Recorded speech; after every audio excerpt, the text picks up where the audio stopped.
Saya itu mimpiku sebenarnya ya, itu bagaimana mewariskan tanah yang baik, tanah yang subur. Apa gunanya kita mewariskan ke anak cucu kita ini? Tanah yang sudah rusak, tanah yang sudah tidak bisa lagi ditanami. Saya Muhammad Nur dari Desa Salasae dan sekaligus dari komunitas Swabina Pedesaan Salasae atau disingkat dengan KSPS. Nah, KSPS ini dibentuk sejak tahun 2011 lalu. Di awal pembentukan KSPS ini itu hanya dimulai dengan kelompok diskusi yang kemudian merumuskan apa yang harusnya dilakukan di kampung kita. Nah, disitulah kita memilih sistem pertanian alami.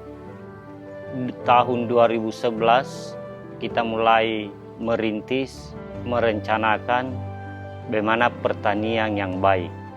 Nah, pilihannya tadi pertanian alami itu adalah pertanian yang selaras dengan alam. Nah, di sanalah kita dapati ternyata ikan itu sumber nitrogen. Bagaimana membuat fosfor? Nah, fosfor ini ternyata dari jantung pisang. Bagaimana membuat kalium? Itu dari rebung bambu. Nah, bagaimana buat kalsium? Kalsium itu ternyata dari cangkang. Entah itu cangkang keong atau cangkang telur. Nah, dari dasar itulah kita pahami bahwa nitrogen, fosfor, kalium, kalsium ternyata itu ada di sekitar kita. Jadi petani bagaimana memastikan tanamannya itu kuat, bagaimana airnya teratur, pencahayaan. Jadi petani itu bagaikan kita pelatih tinju. Bagaimana kita melatih petinju kita seperti Mike Tyson melawan musuhnya, melawan hama. Kan di waktu pemberian nutrisi ini, di mana ada air hujan turun, misalnya pas waktunya pemberian nutrisi, itu kita tidak memberi nutrisi lagi karena air hujan ini lebih kencang daripada apa yang kita bikin. Jadi tidak ada kalah air hujan ini. Nah, disitulah kita mulai mencoba. Di tahun ketiga ini 0 input. Jadi kita tidak menggunakan lagi kompos, tidak menggunakan lagi nutrisi. Ternyata hasilnya itu jauh lebih baik karena yang saya lihat ini dia naik terus dia begini kalau ini bicara hasil. Kenapa tidak menggunakan input? Karena yang tersedia di lahan, contoh di lahan sawah ya, di lahan sawah ini itu ada di sana seperti cacing. Cacing itu dalam 1 ekor cacing itu menghasilkan 7 kg per tahun. Dalam 1 ekor cacing dia menghasilkan kotoran 7 kilo.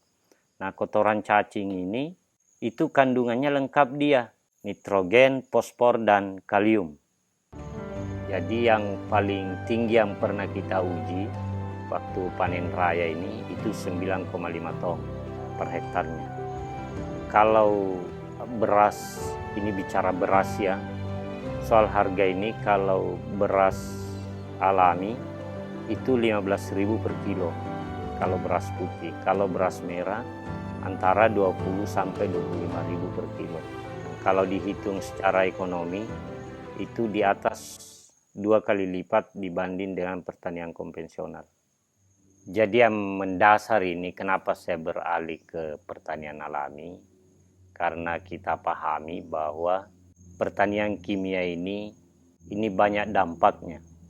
Baik dari sisi kesehatan, baik dari sisi lingkungan. Jadi total sawah yang pertanian alami di Salasae itu, kalau di Salasae ini kan luasan sawah yang produktif itu sekitar 80 hektar. Nah, yang melakukan pertanian alami di sawah ini itu sekitar 60% dari total sawah itu. Kisarannya itu sekitar 50 hektar. Nah, kalau totalnya di satu kabupaten ini itu kisaran 200 hektar lahan sawah pertanian alami.